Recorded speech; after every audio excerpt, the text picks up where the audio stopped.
So somewhere there's a photo of me at the age of 9 at a protest, dancing around in a Brian Mulroney mask. My parents were very active in the campaign against the free trade agreement, and as usual, they brought my sister and me along. 14 years later, I was arrested at an anti-globalization protest alongside hundreds of other people. I don't know if you've ever had the experience of calling your parents from jail, but I'm proud of you, son, isn't usually the response you get. But that's what they said, and then they went on to organize everybody they knew to help get us out.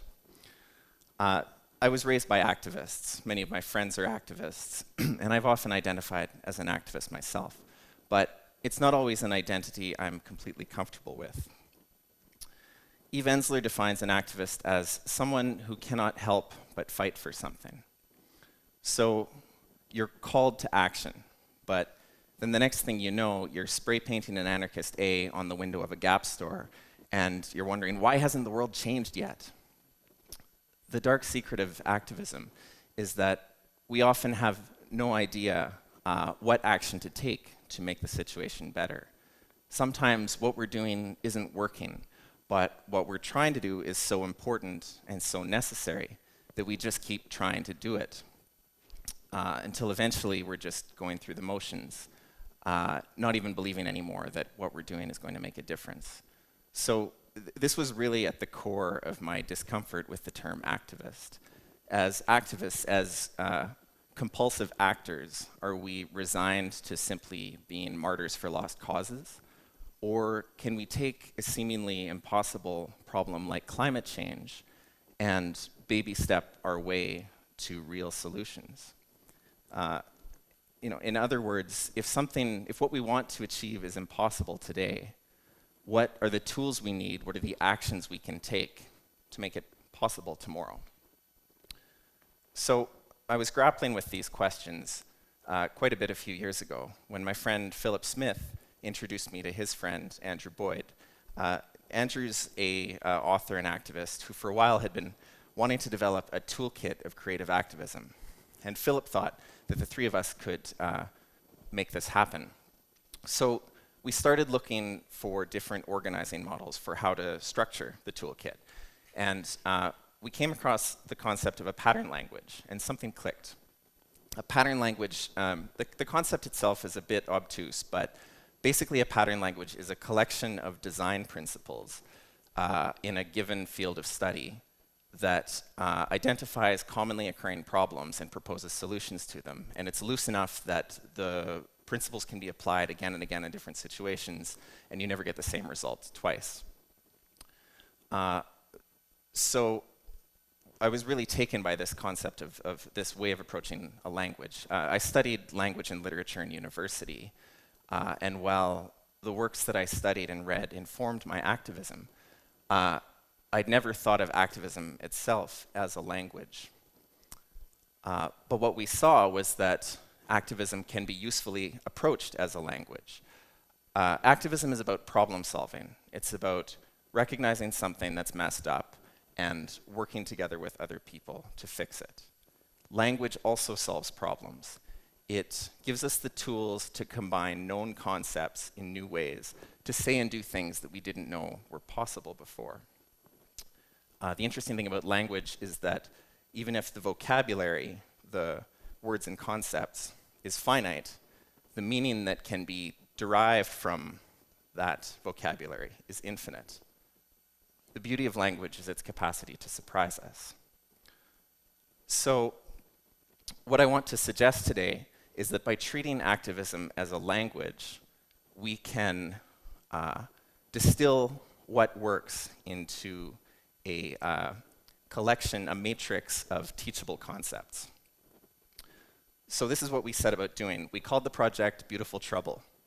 We set up some basic templates, and we invited the best and brightest activists we could arm twist into participating into a Google collection. And this is just a fraction of the number of documents we had going. We almost broke Google in the process.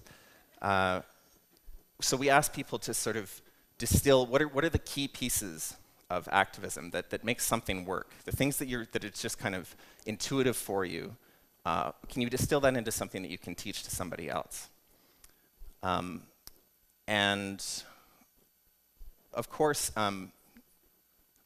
there's no recipe for change, right? You can't, if something works once, you can't just repeat the same steps next time and expect it to work again.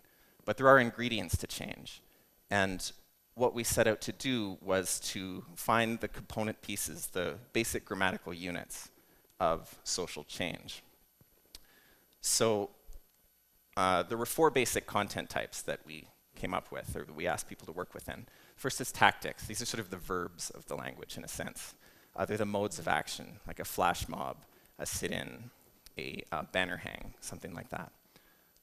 Next are the principles. These are design guidelines to inform our activism, to things to keep in mind as we're organizing.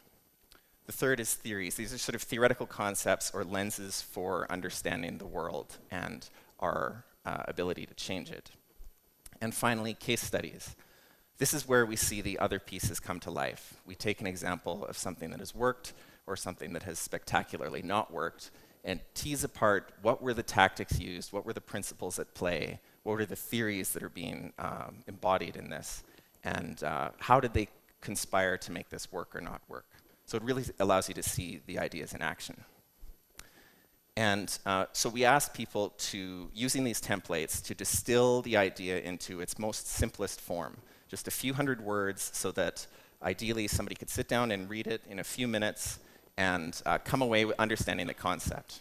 It's basically bathroom reading for activists. Yeah, so we invited people to write, and by the end we had over 140 different modules, and it's now growing. I'm just going to run through 5 of them for you so you get a sense of how it works. First is action logic.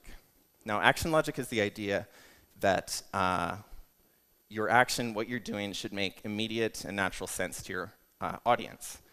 It shouldn't have to be explained to them. This is a really useful concept if you can't necessarily depend on sympathetic media coverage for what you're doing. If through a simple action or image of what you're doing, it's conveyed, it can be that much more powerful. For an example of this, this is an image of the lunch counter sit-ins that were a key part of ending segregation in the US. Through the simple act of having mixed-race students sit down together at a lunch counter, they brought to light this sort of deep prejudice in the society, and really sort of, these images really sort of disrupted and caused a real crisis in something that was sort of under the surface. So it was readily apparent what they were trying to achieve in what they were doing. This image is also a good example of another concept in the book, which is prefigurative intervention. A prefigurative intervention is an action where you're not just protesting the way things are, you're actually enacting or pointing towards or prefiguring what you're working for. So people of different races sitting down together. Or another example, more contemporary, Parking Day. This is an event that's celebrated in hundreds of cities around the world every year. The idea is that you adopt a parking space in your city for the day. You plug the meter and you set up a park. And it's a great way to meet your neighbors, and it's also a way to show what could be possible in that space if we had different urban planning priorities. It's a sort of imaginative exercise of how else we could organize our space together. Next concept is use the Jedi mind trick. Now, sometimes in activism, the success of your action depends on a security guard or police officer or a stormtrooper turning their back at the right moment. So the idea is basically that if you act with confidence, if you are able to just sort of act with the authority that you don't actually have, often that's enough to let you sneak into where you need to sneak into. Next, don't dress like a protester. I'm practicing this one today, or trying to. This idea, it's basically about disrupting stereotypes, right? Often people see news coverage of protesters and police facing off, and they just write it off. It's just a sort of generic thing. The more you can disrupt that, show different people standing up for things they believe in. If people, see someone that reminds them of their grandmother or their grandson or, themselves, it gives you an opening to engage with them on the issue that you're passionate about. This image, was sort of a watershed moment in the Occupy Wall Street movement when the Airline Pilots Union came down and marched in support. It really sort of changed how people saw what was going on in Zuccotti Park. Finally, the last concept I want to talk about is the principle, shift the spectrum of allies. And I find this a really useful concept for thinking about larger campaigns, where the key insight here is that often to win, movements don't need to overpower the opposition, they need to shift the support out from under them. So on any given issue, you can plot your audience or the groups that you're trying to reach along a spectrum, from your active allies, your passive allies, neutral, passive opposition, and active opposition. There's also your passive-aggressive allies, which is a whole other category. But and the key insight here is that you don't need to get everybody to be your active ally. First of all, it's impossible. Second of all, it's not necessary. Often it's enough to win with subtle shifts in key demographics. So if you conduct a spectrum of allies analysis, you can sort of identify the different groups you're trying to reach: students, seniors, specific unions, other organizations. And you can plot them along this and think specifically about how to shift them in your direction. A mistake that we often make as activists is to speak only to our active allies. So you're speaking a very specialist language with people who already agree with you. And then you get frustrated because the 6 of you can't somehow win all by yourselves. The flip side of that is to assume that everybody who doesn't already agree with you is your active opposition, when really the situation is so often much more fluid. If you're working on immigrant rights in Canada, you may not have identified doctors as a demographic that was going to be on the front lines with you. But after the recent cuts to refugee health, suddenly doctors were marching in the streets, were occupying MPs' offices, and the situation was suddenly much more fluid than people may have assumed before that. I'm just going to quickly show you 2 images that I think are really interesting to sort of look at through the lens of the spectrum of allies. The first, this is from the protests, the education protests in Chile in 2011. Hundreds of thousands of students were in the streets for months on end, pushing for greater access to education. The education system there is really divided and really exclusive, and they were pushing for better access to education. The sign the woman's holding up says, "They too want to study." To help her make the point, some of the police officers have obliged by holding their shields upside down. So what, in a situation when there were running street battles, this was a very disruptive moment. But this image, it manages to convey a message. It manages to speak to a spectrum where your active supporters will find it funny. You're poking fun at the cops a little bit. Your passive allies, students who are maybe intimidated by the conflict, it demystifies it a bit. It kind of takes the sting out of it. People who are neutral or who don't understand why the students are protesting, it allows them to see the significance of education in a society and the options that it makes available to people. And it's also humanizing and finding common ground with the police, who we know also want to study.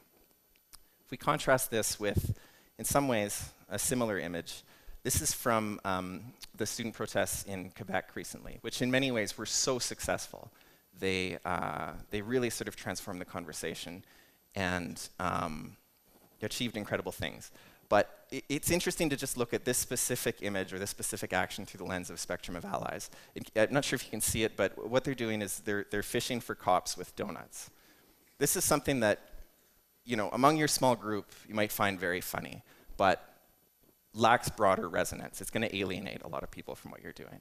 And by approaching this through the spectrum of allies, we can sort of see that. It gives you tools for sort of thinking about how these things work or don't work. So those were just 5 of the ideas in the book. As I said, there are over 140. We've had over 70 people contribute so far and 10 partner organizations.